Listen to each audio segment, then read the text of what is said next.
Hi, and welcome to the Flute Talk Podcast, where we talk about all things flute and answer your questions live on YouTube. If you want to help us out, be sure to subscribe to our channel and add us to your podcast feed over on iTunes or Google Play. And if you want to represent TFC, head over to our merch store for t-shirts, stickers, mugs, and posters. You can go to designbyhumans.com/shop/theflutechannel. Finally, if you're looking into buying a flute, be sure to check out the Flute in New York at flutesforsale.com. With our code TFC at checkout, you'll be able to try 3 flutes or piccolos, and whichever instrument you choose, you get an extended 18th month warranty on it. So be sure at checkout to put in the special code TFC at flutesforsale.com. Now on with the show. How's it going, everybody? Welcome to the Flute Talk Podcast. I'm Nick. And I'm Amélie. How's it going, Emily? Good. How are you? What we're going to do is, we have a couple questions here. And we're going to be answering your questions live today. First question is basically, we'll talk about, what was it here? Rachel, it was about Maya. They ordered Maya for 2 flutes, and they're just wondering on some tips to learn that piece. What do you, I know you played it last year. Yeah, last with summer. Alexa. Well, Right there. I don't know. Like in any chamber music, if it's rhythmically correct, it's easier to put together. Right. And then also try to always know if you're playing the melody or the counterpart, you know? Yeah. Exactly. Because if you're playing, I think there's 6 couplets, if I'm not mistaken. Like, I think so. I think there is, yeah. There's like a bunch of stuff. We don't have the score with us right now, because... Then you're you know, you should be softer than the melody. You're just that's true. Counter melody. That's so true. Yeah, and also there's little glissandos in that piece. Yep. There's I think it's between high D and high E, if I'm not mistaken. Mm-hmm. So you just slide, really. Mm-hmm. You slide your finger, so you play your high D. Then you slide your ring finger.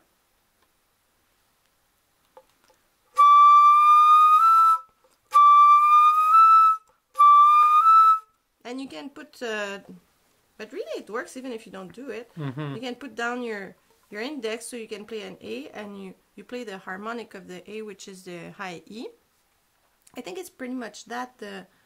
That's the big one, yeah. Is there one between F and E?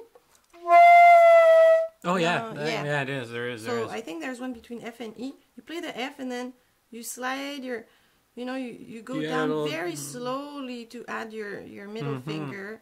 And you don't cover the hole right away. Mm-hmm. If you have an open flute hole, I guess if you go very slow. Yeah, it's possible. Or you can also use the angle, Mm-hmm. I also use... but then when if you bring it down, then when you really hit the note, you have to bring it back up right away, because you don't want your E to be flat. You don't want a flat E. You want a, same with the other one you can do. But after that, you have to go back to the real note. So you have to readjust very quickly. I don't know if it's clear what I mean by that. You can use the angle of the air to lower the pitch, but when you get to the real note, you have to bring it back to normal. Because you don't want a high E or a low E, or, you want it in tune as much as possible. So that's it, really, I think. Yeah, for now. We make a little thing. Listening to each other a lot. Trying to make it sound like this one sound, really blending. Yeah, it's a real piece that requires a lot of blending. So, like, maybe even record yourself off a cell phone and listen together and make notes. Yeah. Because external ears in front also could make a difference on how you eventually play the piece. And we don't hear ourselves the way we when we're playing, because when we're playing we have this this perception, but then when we record ourselves it's different. So it's always good to do it. Yeah, it's the same when your teacher imitates you. Right. Yesterday I had a student and she was pushing the air. Let's say she was playing piano, but after a few notes she would start pushing the air, and then it wasn't piano anymore. And I imitated her, and she was like, "Oh my God, I've been doing this for decades, and I didn't know." Right. And just by knowing, now it's taken care of. Mm-hmm. But sometimes recording yourself does that too. Yeah, because you true. listen like, "Oh, what is it exactly that?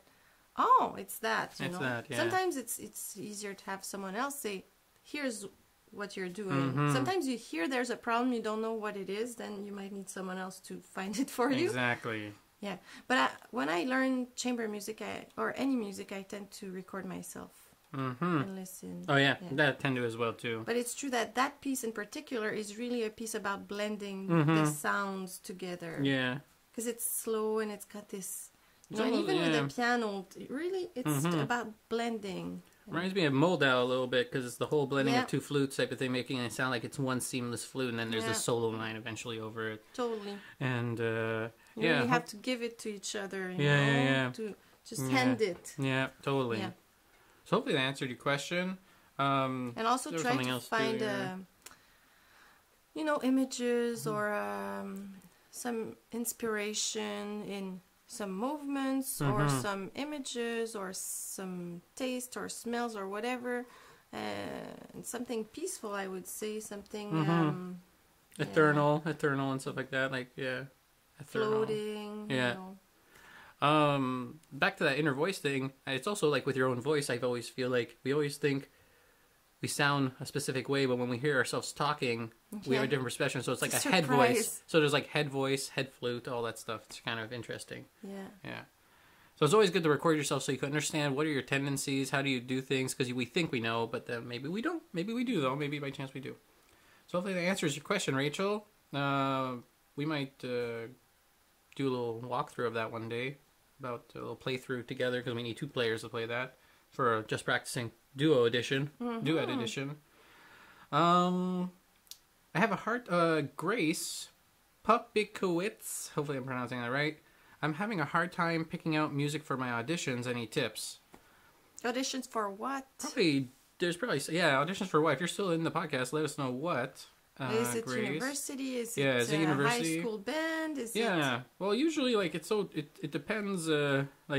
And are you hesitating between different pieces? Right. What are the requirements? Yeah, what are the requirements? If is there it are one any. piece? Is it 2 pieces? If it's more than one, they should be contrasting. Yeah. Don't take, let's say, 2 pieces that are slow in 3/4. You know, try to find stuff that is contrasting. So one slow, one fast.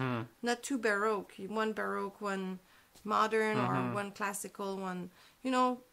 Contrasting. So you can show different aspects of your playing. Right. If it's all legato and you didn't show your articulation, or you know what I mean? Yeah, totally. So I guess that's a start. Also, try to find something that you feel that you're going to be strong at.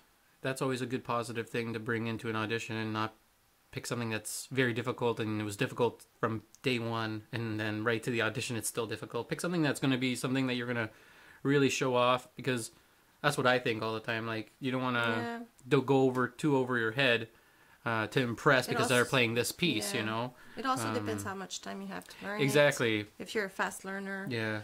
But also, there are pieces that sound hard and are not that hard. Yep. Those are usually good for auditions. Yeah, totally, because you're usually not playing with a piano in auditioning. It depends. But I've had both. Yeah. But I mean, and also auditions also tend to be a bit short, so like you don't tend to play the whole entire sonata. Usually they know after a few seconds. They know what are your So I would say make your beginnings of every piece very strong, because like I said, it's a good impression. You want to leave a good impression. They usually as well. Yeah. They usually know after a phrase or two. It's not just about having your beginning of the piece strong. It's also about making sure the first note is articulated correctly, because right away, they see all your flaws and your in one phrase. They can hear it if your air is not constant, if the first note is not clear. Sometimes we don't put enough pressure, we don't back with enough pressure, so it goes whoop, the sound is not all there at once. So that's something to work on. Good rhythm too. Rhythm is probably the first thing I think they hear first, really. The rhythm, if it's not solid, the rhythm, I know a lot of people that have great rhythm when I was hearing auditions, but their sound was not so good, or maybe they weren't holding a phrase properly, but they got picked to be in that wind band because their rhythm was solid and straight, and they would work on sound inside the ensemble. Of course, a band, if you need rhythm. Yeah, you if need the rhythm, band is not together rhythmically, then you're right. done. Totally. You can't do anything about it. But there's so many different things, and it depends on the person who's adjudicating you. Yeah. So basically, you just have to do what, like we were just saying. But you don't know if they might make you play the whole We just piece. don't know. Yeah, we just don't know. So have it prepared. Prepare the beginning and not No, care about I'm the not end. saying like that. But I mean, like dangerous. but I mean, like prepare the whole piece, but expect that you're only going to play. Expect not to play the whole thing as well. Prepare the whole thing, but don't be shocked because a lot of people they come out they're like, oh, they didn't let me play through the whole piece. I always hear those types of things. It doesn't mean it's a bad thing. Doesn't mean they it's a bad didn't thing. let you play the whole piece because Yeah. they know after very little time they know your level. Plus, yeah. And they have a lot of people in line. It's just a time management thing. Yeah. They might think you're amazing and they made you play it only a minute. Yeah, and it's exactly. totally fine. They don't need more than a minute to know to assess your level. But I would have to think like the top 5 pieces I think that I hear all the time in auditions. Minus excerpts, which I think we're going to talk about excerpts as well too. Somebody else talked about excerpts, but I would say like what, Mozart, D major or G major as a little exposition. Poulenc maybe if it's for like something. Poulenc like, first movement. Yeah, Poulenc first movement. Chaminade. Chaminade. Maybe the second. Is it the second or third movement of Prokofiev that goes da-da-dum? Yeah, it's Prokofiev Sonata. Yeah, some people play that. That's like I've only heard that a couple times, but yeah, it's true. You're right, that one. Because that's a bit show off. Yeah, you know? that's a bit show off. That's show off. Yeah.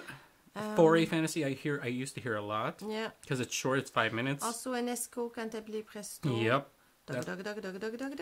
You can show your double tonguing in there. Those 2 last pieces we just mentioned, they're all in one book by Louise Moyes. He made a like I think 8 or 9 pieces altogether. It's the French book. It's called the French Composers, French Music by French Composers book or something like that. It's called. And it's quite good. It's one. If you go to Sheet Music Plus or anything, it's the #1 piece. Flute music by French composers. Yeah, flute music by French composers, something like that. And those are all.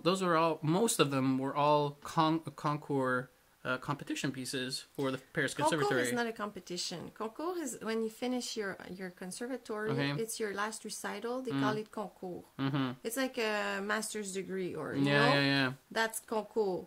Right. And there was a test, it's a test. It's a test piece that's usually written that year too, of that year at that time. So yeah, they had a piece every year. Yeah, Etudes even wrote one too. Sonantine was actually that. Yeah, Sancan as well. All those are nice. Those are all nice pieces that people play all the time. Yeah.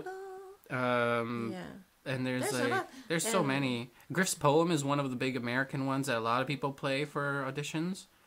And it's very beautiful. But then again, you have to figure out, do they want two contrasting pieces? Or if they want 2, it should be contrasting. If they just want 1, then pick something. Something you like that you will make sound nice. Yeah, make it sound nice. Exactly. So hopefully that helps answer your question, Grace.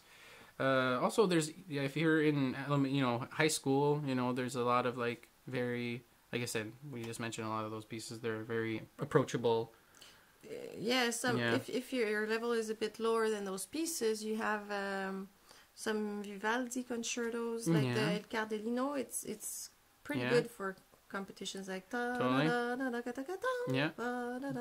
as well. I know a lot of people in high school used to play Danse à la Chèvre all the time for auditions. Yeah. It's a solo piece. There's also some Telemann Sonata. Fantasy, the sonatas. There's one in F major that goes. I think I've heard that more than anything in all of music. Like I've heard that a lot. It's an amazing piece for that. Yeah, exactly. And all those sonatas, you take an allegro movement and you learn it well, and then you're good. Exactly. So hopefully that answers your question, Grace. How? Okay. Oh my gosh, there's so many questions now. It's crazy. Okay, that's great. I'm curious about how much. Sigurd is wondering. I am curious about how much time people normally spend to work on an etude. I know the answer depends on difficulty, but I pick something at the right level how much work time is normal. I know we both have two different approaches to this for sure, but you can go first. Okay. Yeah, they both work, I think, because it's etudes are fun. I like etudes. Well, for me, it depends. But when I had to learn difficult ones in university and they were 2-page long, and I had a system to be efficient, so I would start by looking at if the beginning was coming back. So then I would write that down, because very often it's ABA.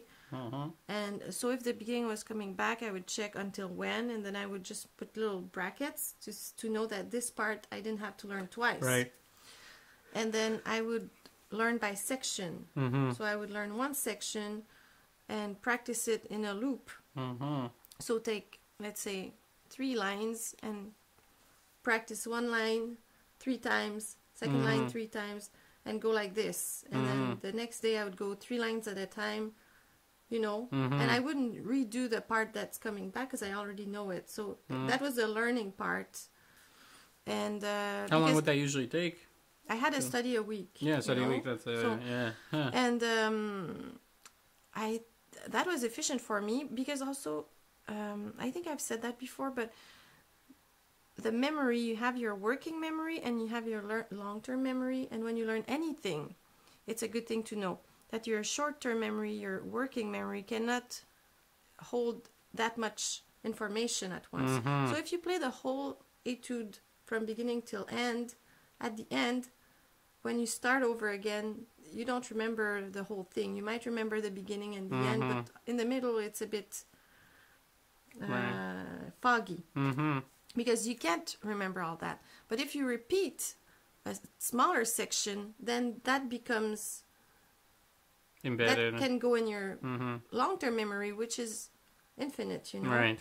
Or an element becomes bigger. Instead of a note, it becomes a bar, or it becomes, you know. So elements are good.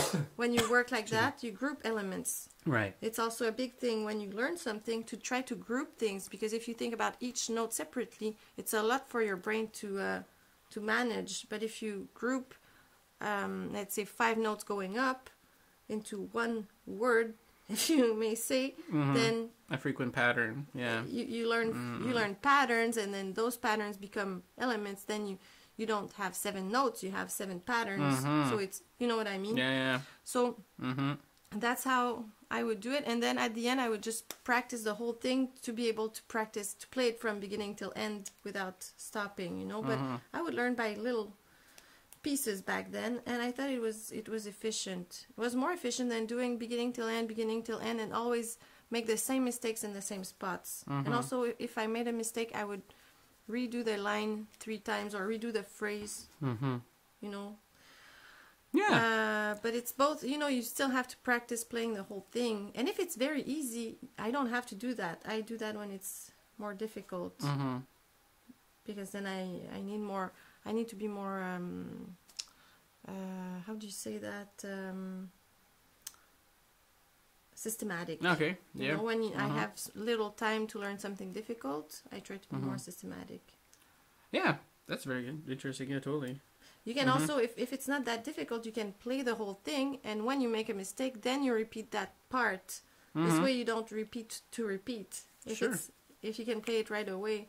But how much time it should take, it depends on the difficulty, but... Yeah, there's so many things about that, you know, and that question is, you know, there's thousands and thousands of etudes, so, you know, I can understand how overwhelming it might feel when people are trying to pick, especially if you don't have a teacher, or even if you do have a teacher. But I mean, like, there are great books that go in from easy to the end gets hard. So there are a lot of good books like that. There's the Melodious and the Melodious Exercises by Cavalli. He has like 3 sets of them, and they go from easy at the beginning and hard at the end. And it's from different. Easy. The first one's he does do it in difficulty levels. Yeah, but I wouldn't say Cavalli, the first one, is for beginners. No. I wouldn't say that at all. It's not easy. No. It's intermediate. The first one is intermediate, and then it goes all the way to advanced. But for what I think he was saying is wondering about how to pick because of difficulty. I think the easy ones, like Altez has a book that's for beginners as well. And so Berbigue also as well. Yeah. They have beginner books that are super simple. Because the Berbigue I played were more advanced. Yeah, because there's different sets. There's different sets. And these are all could be found on IMSLP. I think we should also find out a way and make a beginner version, because a lot of people get when you search it online, you find Cavalli book because it's been around so much, and it starts really at a low intermediate and not at a beginner. But if you're looking for something like that's going to be progressive, those are great progressive books for people who are at intermediate level. You can find those. I know a lot of people treat etudes very differently, and it will go against how people do it. I know there's also there's also a group right now on Facebook called Etude of the Week, which has everybody recording an etude, and they work on it for a week. It's on Facebook. It's on Facebook though. That's why, it's on Facebook. And you can join that group and work on these etudes. Some of them are hard, some of them are easy. Most of them are in the intermediate difficulty level and advanced. But I knew a lot of people that took etudes as sight reading exercises solely, and never was in the mindset that would be performance ready, because they always wanted to improve their sight reading. But that was mostly when they were already established, they already could play at a very good level, so they just wanted to be able to sight read better, because their sight reading wasn't as good as their preparing level, But even if you learn it, the point is not to play it for a month. The point is to learn. That's right. Even if it's not perfect, after a week, try to change. Yep. Except if really there's something in that etude that is worth working on for you. Right. But if not, you should change. Yeah. But just by learning something new each week. Yep. That's it. Your sight reading level will increase. Exactly. By itself. Exactly. But maybe also, if it's a good idea to try to sight read through the first time. Yeah, and then the first time. You can practice. Then practice. Yeah, that's another cool way, good tip to do. You kind of get a big picture of it, and then you start picking. I already know this really because I know these patterns. Yeah. And another thing I used to do a lot is practice without my flute. Just read it. Yeah, just read it. And I put it in bed as well. Fingerings like this. Yeah. And yeah, that's a good idea. Yeah. Yeah, I remember when I was I think you saw it, but I don't know if I have it anymore. But I had the big giant etude book. And it was like this thick, and I printed out all the etudes from Anderson to everyone. It was everyone. So, and it was huge. And I would literally have that book beside my bed, and I would read through etudes without my flute all the time. Just be like, oh, I wonder what this would sound like, or whatever. Maybe I never went to that piece. Maybe I never went to that piece eventually. Maybe I just read it in bed. Never played it. Yeah, I never played it. Because I was just reading through, get my eyes to understand note structures and stuff like that. That helps, I think, a lot. But I would encourage. For me, I've always been told, and I feel it's true, that they're disposable pieces. After a week, put them away, get another one. Put them away, because there's so many of them. The point of that is to sight read better. Yeah. It's to learn faster. Yeah, and particular styles. You shouldn't get too perfectionist on those. Yeah, exactly. It's not about being perfect. I think. Oh, Troller wants to know who's better at playing. Emily's better at playing. That's funny. Okay. Oh, hi guys. I did mention it before on the other video, but I love. Oh yeah, somebody wants you to do the just practicing with Bach Sonata 1035. Okay. Yeah, they love how you play stuff. Oh, what instruments do you consider that play very well with flute? Oh, that's a very interesting question. Victor asked that question. What are good pairings with flute? Well, flute and orchestra sounds great. You can get an orchestra. That's really good. Yeah. That's optimal. That's pretty optimal. Yeah, that's string quartet too, or string trio and flute. Yeah, that's super amazing. good. That's very nice. Lots of free music with that. I think flute and harp, flute and guitar, flute and piano. It's obvious. Yeah. Flute and clarinet is actually pretty surprising. Yeah. Yeah. I've played the Muczynski, and it's pretty nice. Flute and cello. It's a good duo because you get the high and the low flute register. And cello. You get different types of sounds. Flute and viola. I've played a lot of flute and cello for weddings and stuff when I was younger, and I liked it. Even the more obscene instruments, like I've seen flute and bassoon. Obscure. Sorry, obscene, obscure. Blah. It's too early and I had no coffee. An obscene instrument. What is that? It's the bassoon. It's the bassoon. It's the bassoon. The bassoon is an obscene instrument. No, I'm just kidding. Any bassoon players? Bassoon is nice too. Bassoon and flute is really good. I think it's cool too when you have a low instrument paired with the flute, or an instrument that can play low, like a harp can play low. So kind of cello. Yeah. Or cello, because then you get. Yeah. I love the pairings. You can almost pair all of them. I wouldn't say all of them, but like flute and trombone, I've never heard anything. No, but I want to do something with the... Yeah. And then... I want to do something and try it. Flute and percussion is really cool.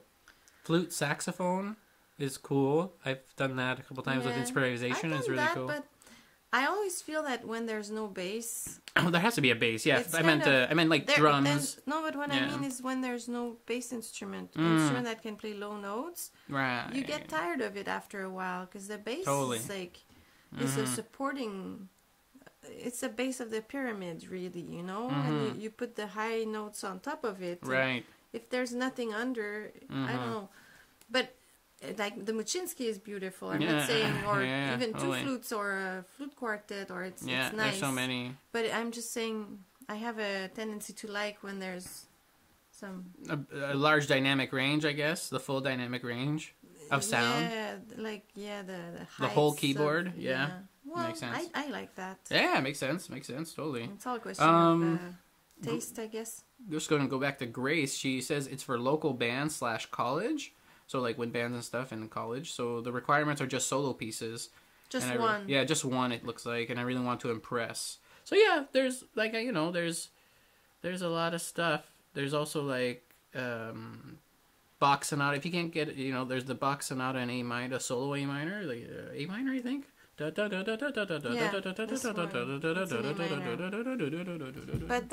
that can be tricky in audition. Yeah, that can be tricky, yeah. But if you want to impress, it's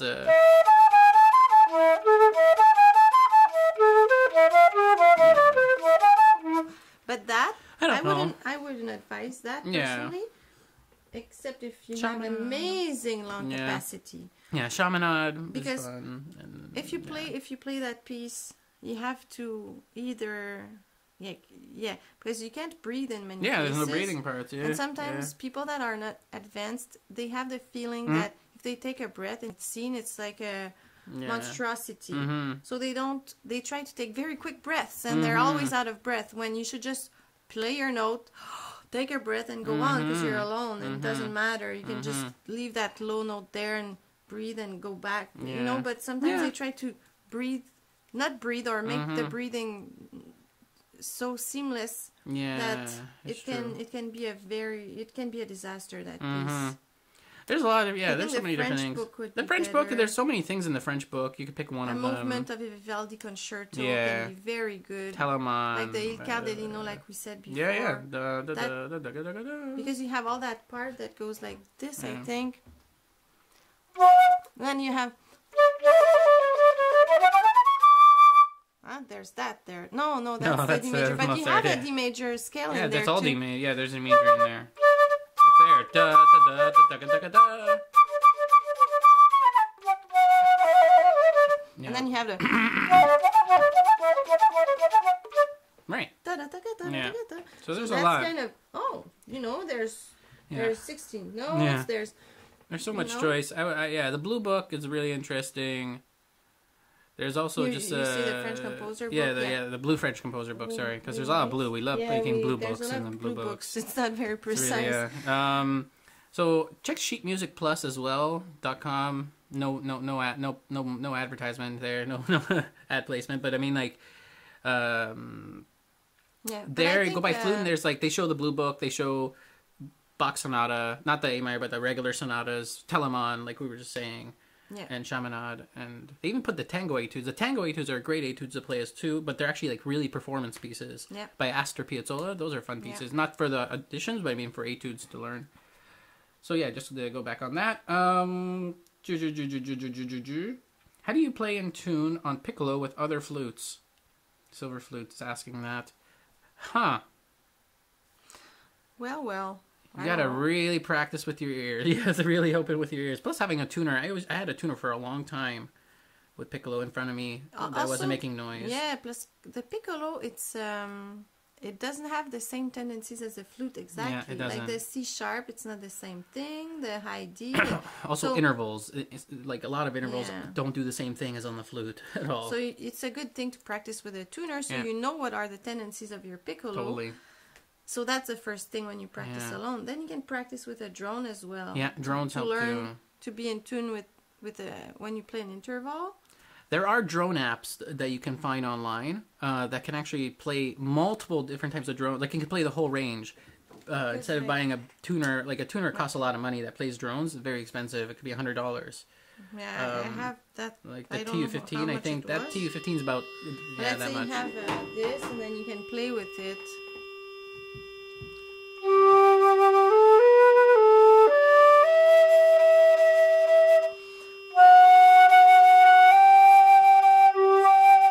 So hopefully you can hear that. Yeah, hopefully you can hear the differences. You know, and you can have fun with it. Let's say I do it again. You can.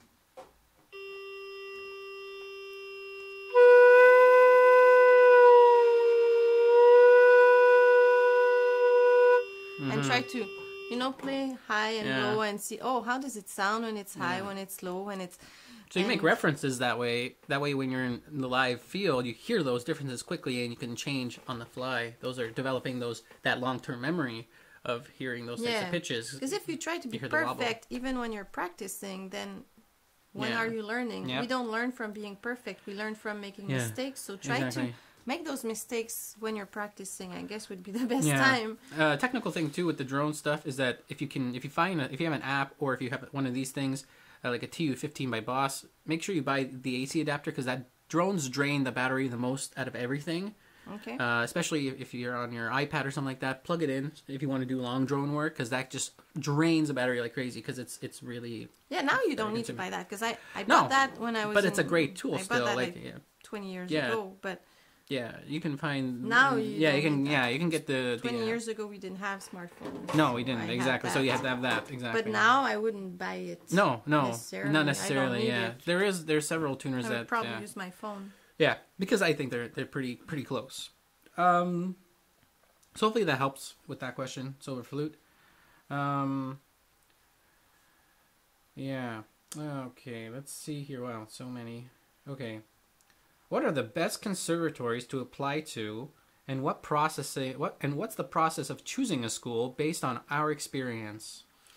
Okay, where do you live first? Like conservatories. So conservatory sounds like it's like European based and also here but maybe they're not in Quebec because we don't have conservatory. There's a couple conservatories. There's a couple conservatories. In Quebec. I know you do. I mean, that's what I'm saying.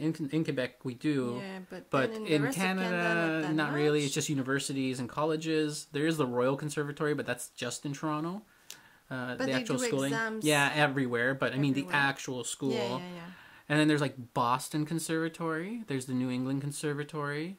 I think it's only New England Conservatory and Boston University. Boston University, which is like, Boston University. New England Conservatory, and there's the Oberlin Conservatory. Oberlin. It's a conservatory. There's a lot of like little schools. It doesn't matter because it's just a name thing. It's just a name thing, totally. I think it's all about, if you want to be a flute major, really, it should be about the flute teacher. Yep. It should be about the teacher, and also, and I would say just on top is like the opportunities to play in that school, not just playing flute and piano stuff all the time. Is the orchestra a good... Like, go and listen to a concert of the orchestra or the opera or whatever. Chamber music, how's the level there. Also, where I studied, it was pretty strong for ear training, all those things. Mm-hmm. Those are good things to have. Oh, yeah. So I was happy to have strong... So you mean like also those foundations in like theory professors as well and skills professors because there's courses called skills or whatever, like piano and all those things. That's a good thing to have. That's interesting. Yeah, also, that's a good way to look at it. It depends like what do you want exactly, because where I studied it was very my first university degree, my bachelor's, it was if you were a performance major, well, you wouldn't take any composition courses or any arrangement courses. I think personally that's a shame. If I had to do it all over, maybe I would try to find a place where I could, yes, be a flute major, but also learn how to improvise, how to... That's a rare school. It's rare, but... Because there's no... Yeah. But I think schools should change that. Because a musician now, if you can only do one thing, it really narrows your possibilities. Oh, yeah. And I think being more polyvalent, you know, being able to do different things. Yeah, being creative in multiple things. You know? Oh, so yeah. if you can, big strength. If you can arrange or compose, or then you can be creative and develop new things. That's very good. Yeah. But if you're into flute, the flute teacher should be a big part. Big part of it. Yep, totally, absolutely. How you feel with that person, how that person plays, and how they can transmit their knowledge. Some professors do summer programs. They're invited in different places, summer programs. And if you can, it's very cool if you can go. It's a worthwhile investment to save. If you maybe that teacher's not for you, you go there and you realize, oh, I just saved myself 4 years or 5 years or whatever of stuff, of the pain. Yeah, you know. Because it works out. Yeah. Or wow, I love that person. I'm going. I would really want to study. Yeah, exactly. There was a question just below it. Yeah, there was a question just below it that's connected to that, and we were just talking about. He's like, Surian wants to know, what are the conservatories you can apply to as an individual without a teacher? That's, as without a flute teacher, like without a principal instrument, like, I think composition would be as close as possible to that, but you would still get a composition teacher to teach you. But you know what I mean? Just learning the basics of music, like basic music foundations. Where I did my bachelor's, there's it's just an interesting question. It's Université de Montréal, Montreal University of Montreal. Yeah. And there was a program that was called General Music. So in general music, you would do anything, not necessarily flute.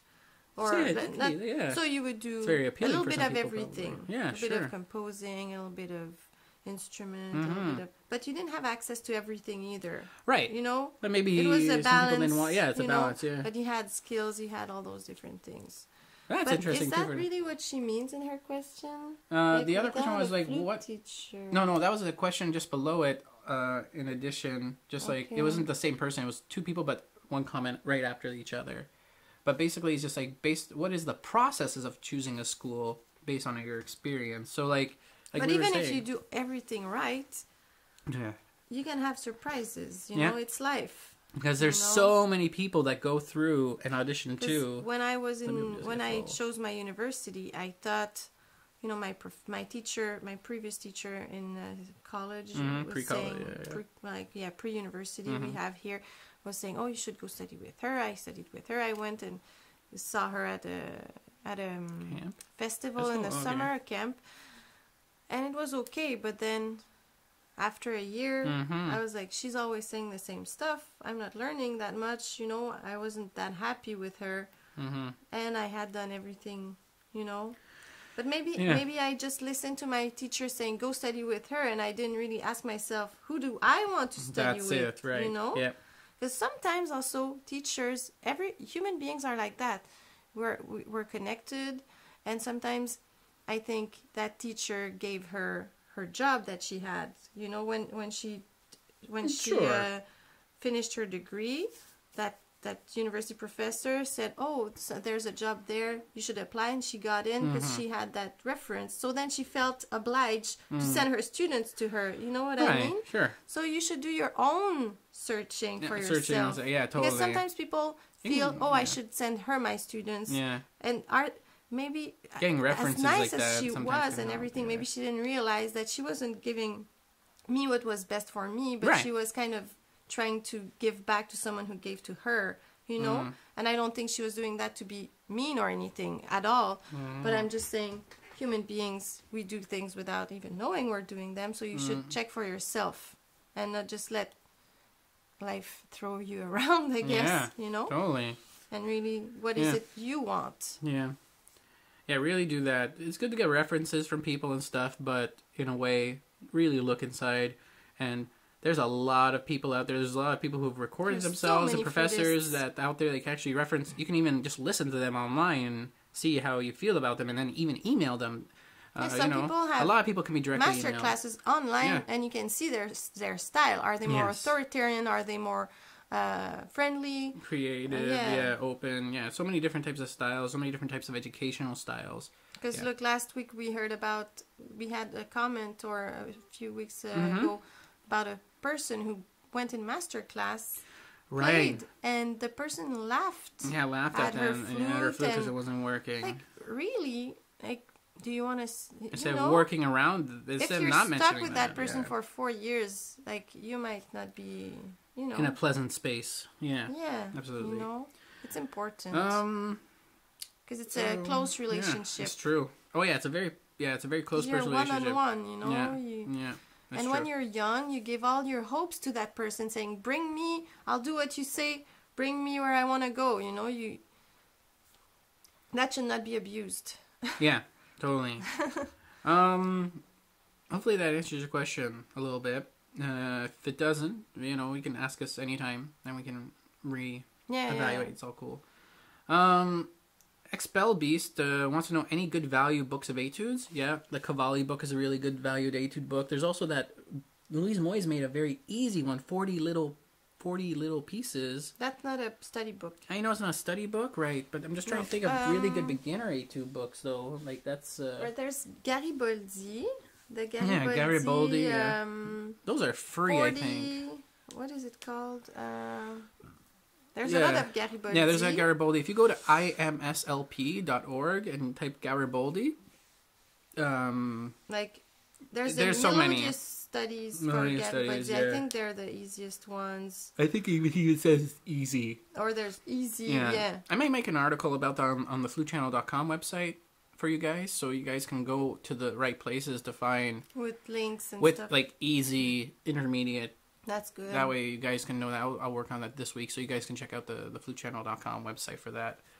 So yeah, there's so many, but right now, most of etudes that exist are all in the public domain. So I would not encourage to buy it unless there's an edition that has additional articulations and stuff like that work. But I wouldn't. But yes and no. That's what I mean. Yes and no. I'm hesitant to say that. If you talk about Cavalli book, all the studies that are in the book are public domain, but you have they chose nice ones. They chose the nicest ones. Yeah. You pay, but then you don't have to go and check everywhere. You get that book. They're all nice. They're all good. You play them. I think it's not a bad idea. Yeah. And same with the books we're doing right now. Like we select Kohler as well too. Kohler. We select, we and select, then you just follow that. Sometimes it's easier than just trying to look for yourself and lose hours and hours. Of looking, so it's a balance, Yeah, it's a balance. It's true. What else is there? Because your time is valuable as well, Yeah, a lot of people are working on the Cavalli book, and a lot of people work on Kohler. A lot of people are saying there's a lot of Kohler in the Cavalli. Yeah, there's a lot of Kohler in the Cavalli. Yep, it's true. Somebody wants us to show how to play the flute solo in Jethro Tull's Locomotive Breath. I think I can make a video about that eventually. Cool. That's pretty cool. I love that solo. There's even a book. I don't know if it's in print anymore. My friend had it, and it was really good, and it was Jethro Tull's, all of his solos transcribed. Like, with the advanced like with the growling and stuff like that. And it was a great book. I don't know if I have to find it and then redo it. But I could also retranscribe it from the listening to it. Let me see here. Yeah, eight notes and Flute Tunes. Flute Tunes is a great service as well. Flute Tunes has a lot of interesting stuff as well. They're very helpful. Yeah. It's it's easy to search. It's easy to search. I think it's the most easily searched one. 8 notes is okay, but like Flute Tunes, you can really search pretty well, and they have a lot of public domain stuff that's really good to play. Can I have some more information about the Discord Masterclass? We're still working on the Discord Masterclass. We're just getting a list of people. If you guys want to participate in that, it's a cheaper alternative to the Flute Studio, which is Emily's one-on-one lessons that she does online. The Discord is about 4 to 8 people. And it's in a 1 to 2 hour, like a class. And if you go to the flutechannel.com website, you can go right in the top corner. It says Discord Masterclass, and there's more details there. It's like a group class. It's a group class. That's what. Yeah, it's a group masterclass. Everyone can play and ask questions and say, let's say I have I want to work on my high notes, or I want to work on my articulation, or I want to work on this piece, or whatever. So you'd work with Emily between like 15 and 20 minutes with that, and then you would listen to the other students as well, so you get to learn in that respect as well. Because we learn tremendously for hearing other people learning. Each other, exactly. When so you go much. And you learn how to teach as well in the same... I learned how to teach a lot going in master classes and listening, and I even do it now when I go in master classes. I wonder, what would I say to that person? Yeah. And then I compare with what the person is saying in front and how this was helpful, and, Exactly. Gets the gears going, and you can learn a lot from, she did that and it worked right away. I'm going to try it too. And so we're trying to make it an affordable alternative for people all over the world so that we can cover a lot of ground in a short period of time with a lot of people. So, if you go to the flutechannel.com website, and right on the top corner it says Discord Masterclass, you can read more additional information there. Give us your email, and then we will send you detailed information next week or two. We're still working on we're making a form for everybody so that we can understand where everybody's coming from, and then we're gonna pick 4 to 8 people to do a beta test that will be free for them, and then we're gonna see how that works, and then fully release it out to people. Okay, so the first group will make group of an hour and a half. Yeah, I don't know how long exactly. We'll see because we don't know how many people. We don't know what skill levels people are at, how much time people need. But it doesn't matter if there's different levels, because we can learn from any level. Any level. It doesn't matter at all. Exactly. But also we can make classes that are just with students that are starting all at the beginning level. So that everyone works as well, which could be very interesting. But our first group will probably be a mix, which is great. Eventually it could be cool to have like a beginner group. And, so everyone can... Yeah. So it's group together. And there's technical requirements that I'll send to them, like a specific type of, not a specific type of camera, but I mean you need a webcam at least, and a microphone, and we'll give you detailed instructions on how to make it the best type of lesson you can get out of the online experience, because you need not good equipment, but there's very affordable equipment that you can have to make this experience good. It's pretty much just like this. You have your students that. It's really interesting. It's fun. I'm teaching on Skype and I like it. Oh my gosh, it's right now it's really great. And I'm gonna start Spanish lessons myself. Right, taking them on Skype. Yeah, exactly. I started teaching the flute on Skype, and I'm like, that's amazing. I could take language lessons like that. Yeah. And so I'm gonna do it. Yeah. So I'll have Spanish speaking Lily, French speaking Lily.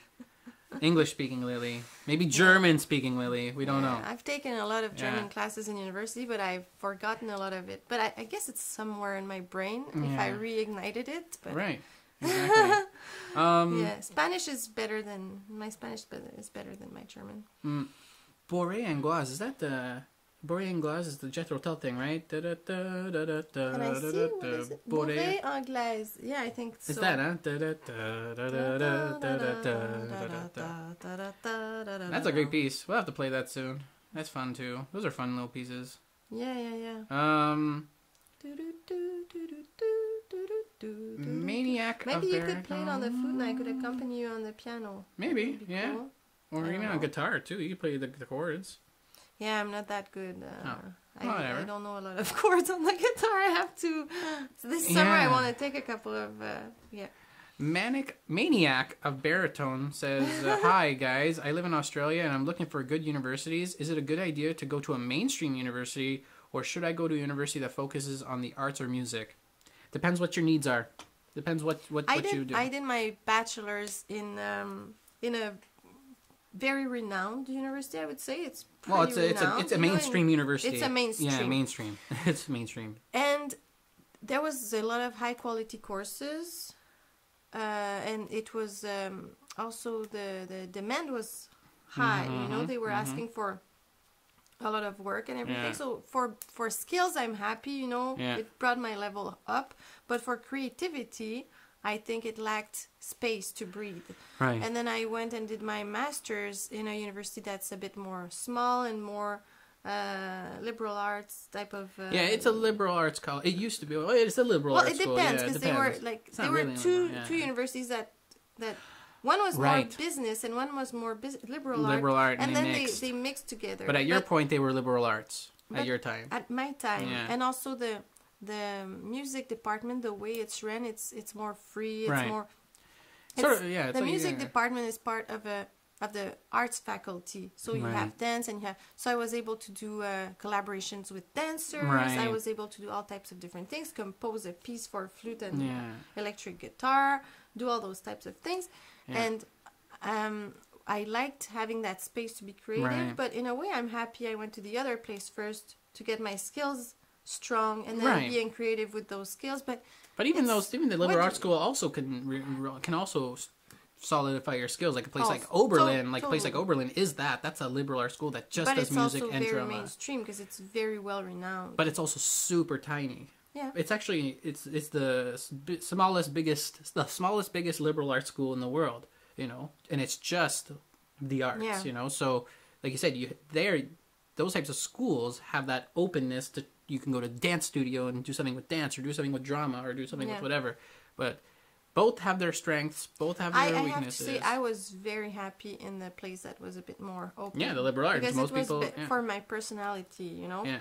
But it's not as on my resume. It's not as impressive than my other degree. Right, you because know? the mainstream model It's has a different. weird because I thing feel to it. I became a better musician there. Sure.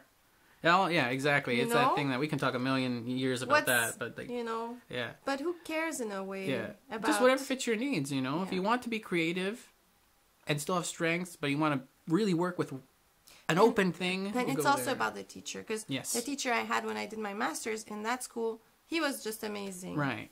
You know, At He was just the liberal amazing. arts school type of style, yeah. At Oh, the liberal arts school, you meant, yeah. Yeah. Okay. And yeah. it was that teacher. Yeah. He was great. Yeah. You know, So hopefully the answers, yeah. he brought yeah. me to the really being a professional and assuming myself because a part of it is in your head. You know, Mm-hmm. knowing like, no, you're a pro now. Just go and play and do your do your things. Oh, okay. Alan Mark says fluteworld.com has the Jethro Tull book available. That's great. It's a great book. If you want to learn the solos of Jethro Tull, get that They're book. in there, yeah. It's really worth it. And it's a lot of fun. Let's see. Does your merch ship to India? I think it does, but it takes a long time. I know it doesn't take a long time because I think there's even a warehouse somewhere in Asia, so it might get there. These are the merches that we have here. We have mugs and stuff. And this shirt. There's a shirt here as well. Well, There's a flute o'clock. They both basically say the same thing. this one? Yeah, yeah. I have another one that says, this is what this looks like. Yeah, that's what a flutist looks like. Yeah. And then the mugs here is a flute clock. This is what a flutist looks like. There's mugs and stuff. Yeah, you can. I'm pretty sure they ship worldwide. I'm pretty sure. Yeah. Could either of you play the Flight of the Bumblebee? We both can play it. Yeah. At this very moment, I don't have my flute out. Solid excuse. But no, it's a very fun piece. Yeah, we'll record it. We're gonna soon. record it very soon. Actually, Emily's gonna record it very soon. I'm gonna do that. Yeah, gonna piano do the as piano well. as well because she can play both, and it's fun to do those types of videos. I hope you guys seen our latest video. That's we're really happy that it turned out pretty okay. The And 10 10 pieces you've heard, but you might not know the names of. No. Yeah. And it's a flute edition, so it's all Yeah, it's written all for flute. flute. Yeah, it's all the music that is literally written for We didn't. flute. Yeah, We didn't like took pick real- something else that's like from real violin flute or something stuff. like that. Yeah. Well, we could, but Yeah, this we one could. we wanted to take flute. Yeah. Yeah. So yeah, I Yeah. tried to do both, but I think it's okay. Yeah, It's just at totally. the beginning we had to figure out how. Exactly. Yeah, we had to figure out How are we gonna do this? How are we gonna put classical music together like this? Say, Yeah. Alan Mark says he's in university right now. Smaller studios are more collaborative. Yes. Yeah. In general, yes, they are. Yeah. Look for a great professor. Expel Beast wants to know. Oh no. Okay. So we'll go. Okay. Shook wants to know. Do you all get inspiration from other flutists? Not me, necessarily. No. I used to a lot. Used to. When I was like a teenager, it was only about flute. But then around 17, 18 years old, it was about, for me, I looked at other creative people. Yeah. In music, also in art, in Yeah. general, dance. Yeah.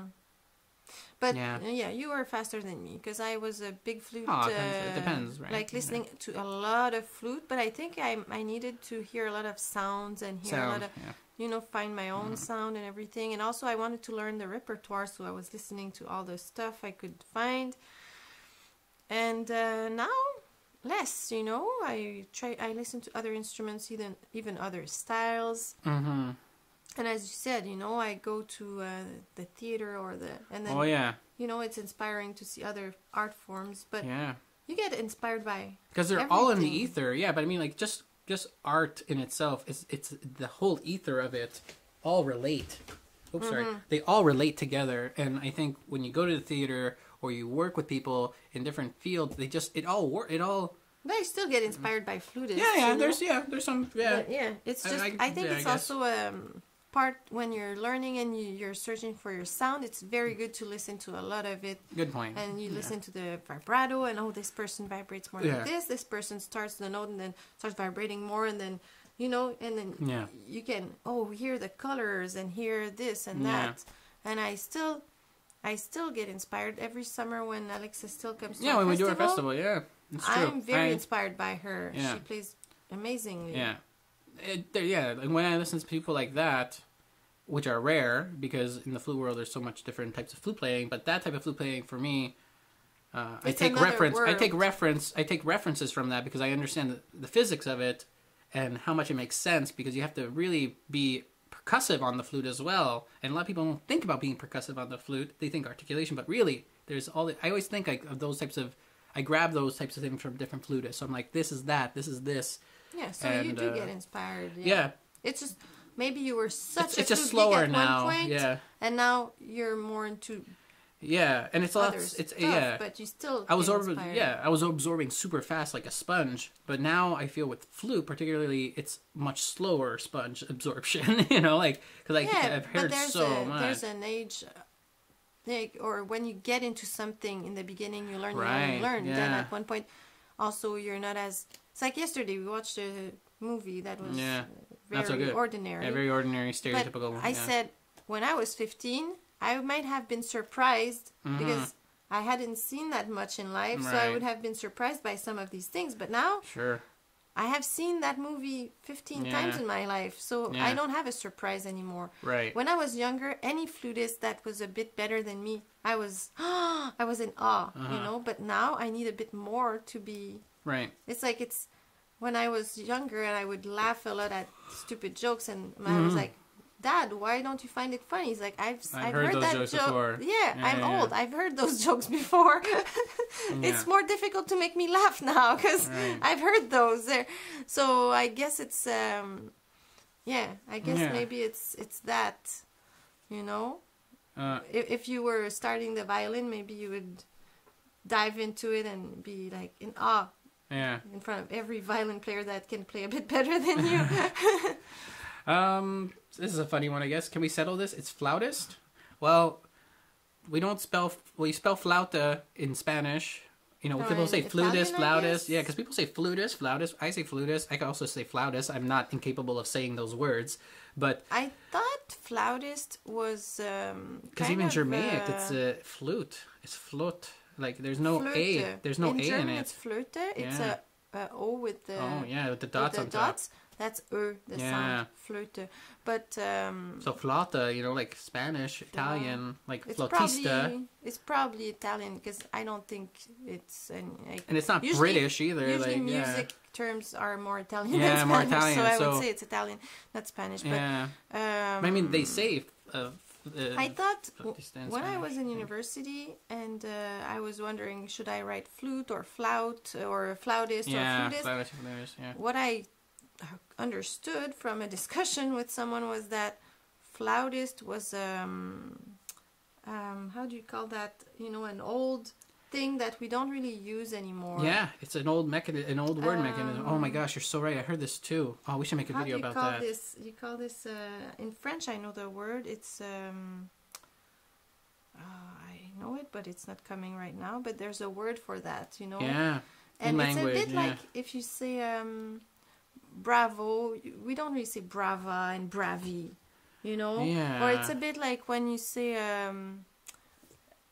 different tempos. Yeah. We don't say different tempi. No. People know. I know in Italian it's different tempi, but it's a bit old to say that now. People say different tempos. Yeah, different tempos. Yeah.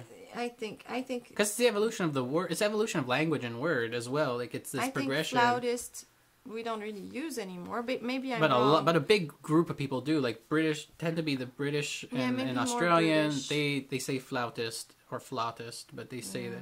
But I mean, like looking back in history, that in French it's flute. And a lot of flutes. Yeah, flutist. Yeah, I hear that a lot.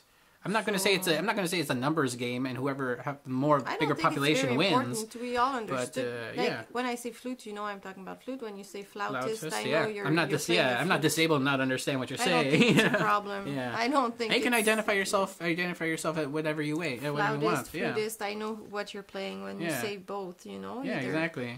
But I think it's. Yeah. Yeah. So there you go. Nice. They're both okay, I think. Really. It's just a word, yeah, really. I've never had a conflict with that, but it's always fun to hear so many people talk about it in comments, and I hear it at conventions and stuff as well, too. Very interesting. We don't have that in French. We don't have that... Yeah, flautist. Yeah, some people say flautist. Oh, yeah, flautist. Flautist with a W type of thing, sound. Like it's a flaut to play the flute? It's a flaut to play the flute. Are there some flaws in your flute playing? No. Anyways, whatever. There's so many different ways. It doesn't matter. What is the largest amount of flutes you have heard played at the same time?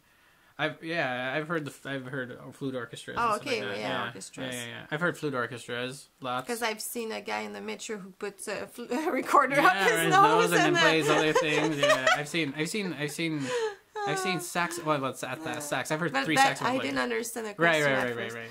Yeah. Well, big orchestras like 20, 25 people. I've actually participated in the largest world record in New York 10 years ago or 12 years ago, where Galway had I think like 4,000 or 5,000 flutists all play at the same time. What? So where were you? In New York Flute Convention. Inside a hotel convention. Yeah, the hotel God. Convention room. And that became a world record or something like that. And I think it's even been broken. I think it's been broken again since then by him and by his group and collective. That's cool. So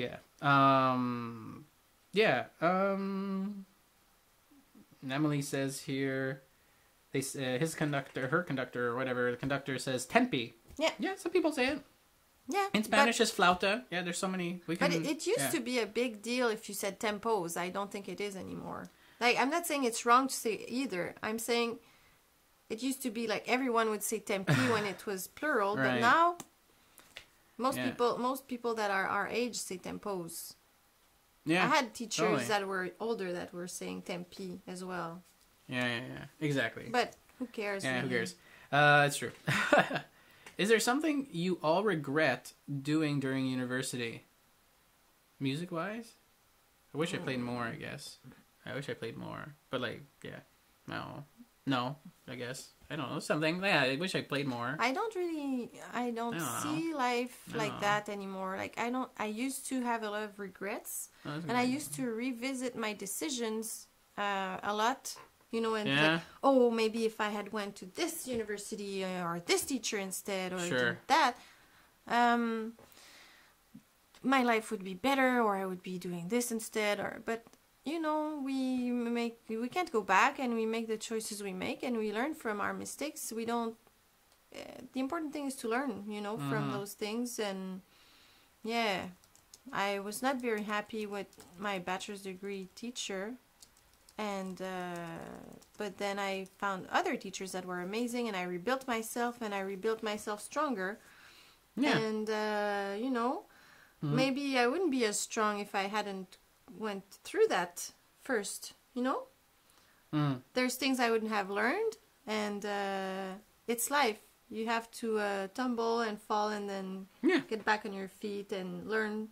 And it doesn't matter which path you take, you know, you'll find a way. Exactly. That's what I think so too, I think as well. Do you guys get angry when people call the recorder the flute? No. No. I don't even think I've ever even had that happen to me. In French, they're both called flute. Yeah. And And many people call it block flute. A lot of people call it block flute. A lot of people call it recorder. In French, it's flûte à bec. In flute à bec, yeah. like and block flute is German, I think. Germanic, I think Yeah, it's Germanic. probably. Block flute. Block. Yeah, I think so. No, I don't get angry over those Nah. things. Nothing. That doesn't make it. It's just yeah. I get angry when No. people are rude, mainly. Yeah, and when they I kind of don't like- push, you know, like I no, don't- it's like I mean, I it's don't very- like rudeness, but words Yeah. and stuff, no, it doesn't matter to me. There was a question back before, I think, about how you practice. Where is it here? Oh, how should I practice with harmonics? We'll answer one or two more questions after this. If you have a question, be sure to put it in the comment section. We'll... Just play harmonics, really. Yeah. Yeah. Yeah, it's not something super technical and something you have to do. You just play them and listen once in a while, and then it can help your high register, so you play them, and then you can play the note, the real note. Understand support. I think harmonics give a good understanding of support as well too. You know? Don't you? Yeah. It's an understanding of support. Really, I always found that a lot of people I remember teachers saying to me, "No, it's not about this," but I'm like, but I feel support. Yeah. Like You can't play the flute without it anyway, Yeah. so of course you feel it. It's Totally. also about placing your throat to get the right sound. good point. Yeah. Yeah, you can play them all just like what I did, and then you can also all play them, bring them back to the root note, so like this.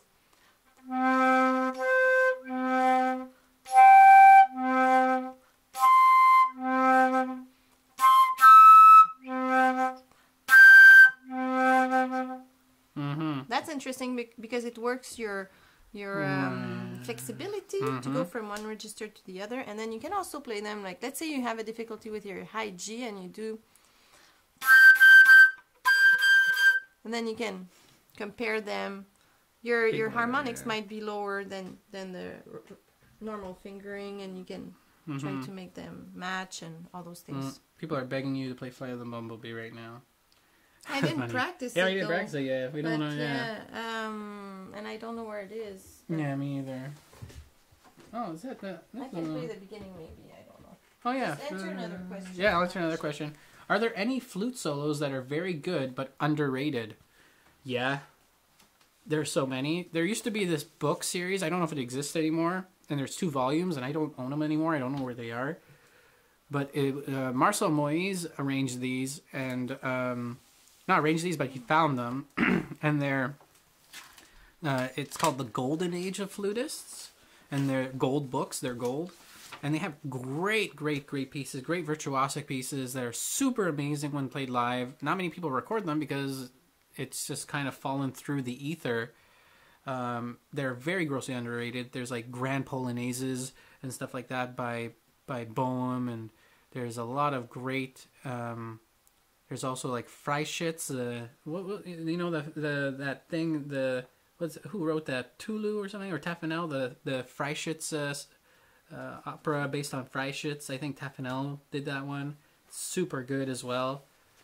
You know that piece? Go back. And yeah, there's so many underrated pieces. Like I remember for a long time, a lot of people never played the Martin Ballade, and nobody knew it. Nobody knew it in North America that very well. And then that exploded too by Martin. So Martin, but Ballade, Ballade. Yeah, that's a very. I think it's still a grossly underrated piece. Underrated pieces. Pieces that are rarely played. You know, that are very good. And I wonder why. Yeah, Boehm. I remember hearing something. I think it's called Elegy or something. Oh yeah, Elegy. Elegy's so beautiful. nice. And not many people play it. I heard it in a masterclass once when I was 16. Yeah. That's it. Never heard it after. Yeah, there's that. There's those types of pieces. There's so many. There's a lot of underrated pieces, and it's hard to find and pick. Also, there was something. I don't remember the title. I'm not going to play the Flight of the Bumblebee because I never really played it. I played it once in high school in a flute quartet. Oh, yeah. But it wasn't the same as this one. So I'm going to learn it and record it soon. So sorry, but we'll do it soon. We promise. Because she'll do it too. You won't like it if I play it now. I don't even know the whole thing. I'm going to be sight reading. What's your opinion about the Dizao 700 flute? I don't know if we played a 700 flute Dizao. I know we played a piccolo by Dizao. If we Was it made the a piccolo video. that was in composite? Yeah, it was good. I remember. Yeah, it was good. It was okay. Yeah. I don't remember. Dizao's a if good we played it. flute maker, though. I would honestly say he's really good now. At the beginning, he was 10 years ago. He was just starting out, but I mean, he used to work for Powell, if I'm not mistaken, and he makes very good flutes now. It's very good. I would try a lot of them. That's our mantra, right? Our mantra is always try a lot of flutes that are in your budget, even if they're the same model, because maybe that one flute wasn't regulated properly than the other one is, you know, and you get a different type of sound. You want a flute that's going to come, that you're going to buy, that's going to work the next day right away. So yeah, now hopefully that answers your question. Do you find cheaper flutes between $100 and $200 harder to play the very low and very high registers? I'm wondering if I should invest in an intermediate flute to achieve better quality sounds. Yes. Don't buy a $100 or $200 flute unless it's like a used Yamaha 221. Sometimes you can be very lucky. Once we found a Yamaha 481 for $100. Yeah, for $100, a 481 and we Yamaha. Went, and it was in perfect condition. Perfect condition. But that's what once in a lifetime. Yeah, super rare unless you're looking all the time. I went and checked, and it's just by chance. Yeah, I just said, by chance. Oh, just by maybe chance. I'd like to have a B flute for when I play outside, or and then not I a B went flute, but a B flute, like a secondary. flute for when I play outside. Don't want to bring my nice flute outside, and then I check, and there was this flute. Like how lucky! Yeah, it's pretty lucky. Doesn't happen. Can you show us the notes of the bumblebee? Yeah, sure. Before we get, it's in the public domain, so it's a lot of notes. Did you find it on Flute? Flute Tunes, or it's on Flute Tunes, or I think there's even a version. It starts on a high C. Yeah, it does. But I think it's.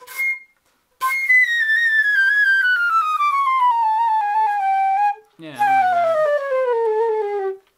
it really starts at where the pianissimo is. Yeah. Anyways, we'll learn it. Can you please review the Dizao 201 piccolo? We've already reviewed a Dizao piccolo. You can check our video, 3 piccolos, but I don't think it's 201, but they're very similar. List. And next time we'll go. Because our next big batch will be probably in June and July, so you won't probably see any flute review videos until probably July. Probably summer. Yeah, summer. Because we have to go there. We go there and we review all the flutes all at once. So. Because we don't want to cross the border with several hundred times. Yeah, with that much. With I think the last time we went there was like. People noticed the earrings, but someone made those for me. These are flute earrings. If you don't spin around, we'll see a bit better on the screen. I think. Yeah, they're little flute earrings. It's a flutist. Yeah, it's a flutist. I think 2 videos ago. I think I wore them. You wore them, and I mentioned them at the bottom, and I think I even mentioned the earrings in the video very quickly. I wore them for a concert lately. Everyone's like, "Oh, your earrings are so nice." Yeah. And what's her name? The lady who makes them. I'm gonna kill myself because I know her. But Heather. Yeah, Heather. I'll leave a description. I'll leave links to her in this video as well. But she's also linked in a video 2 videos ago or 3 videos ago. I think it's the one about fingers that you do, and you can go to her Etsy, and it's like Heather B. I like something like them. that. They're super cute. They're super awesome, and they're very affordable. If you want to support her stuff and support her creativity, you can. She's making a new short batch of that stuff because I think those are fresh new ones that she made for just us because it was an old design that she had. Oh, that's nice. Very old design from like 20, 30 years ago, and then she realized, let's give it to Emily. That's so nice. Yeah. What else? What if I can afford it? Invest if you can afford it, always invest in an intermediate flute if you enjoy it. Yeah, of course. Would you recommend? Moving into university, getting into university, I guess. Would you recommend getting a professional flute first or a piccolo? Yeah, get a professional flute first. Yeah. And then get a secondary piccolo. I wouldn't invest like another $6,000 on a piccolo. Yeah. But also, like, there's a lot of there's a big price range in professional flutes. Yes. We made a video, like, can you hear the difference between 11 expensive flutes? But they're not all expensive. No. In the same. No. You know. Yeah. There's range of expensive. Range of expensive depends on the person. Yeah. Yeah, and you can find pretty good, like. We went to a Yamaha thing that was a big sale in Montreal. Yeah. And we tried flutes that were not even considered professional, I guess. But they sounded amazing. Yes. And they were sounded not that amazing. expensive. Oh, I was like, what the? They sounded great. That's intense, you know? That sounds great for the price. So maybe you can do both. I don't know. Yeah, maybe you can it do depends both. on your budget. But yeah, maybe you can get a cheaper piccolo and a nice flute. Yeah. Or Any good alto flutes? I think Shook is asking. Yeah, there's a lot of good alto flutes. we have a Sankyo. We have one of the best alto flutes ever amazing. made. It's an Asenko alto flute. I don't even think they even make that model or even make them anymore. Like it's top. Yeah. But also Diesel makes one. Jupiter makes one. Yamaha doesn't. No. I don't think. No, and they make a bass flute. They bass flute. Yeah. Who else makes an alto flute? There's a couple makers, you know, Jupiter, Diesel. Those are ones I think that are base price. There are also expensive ones that are just like, I think Miyazawa might make one. I think there's a lot. But I think getting an alto flute's a very cool instrument just to play with, around with and stuff. It's keyed in G, so it's a transpository instrument. Yeah. Bass flutes are awesome too. I'm hoping we get a bass flute eventually. Oh yeah, I would love that. A bass flute would be great. Another alto, because I would love to do duo alto stuff because it's just such a cool sounding instrument.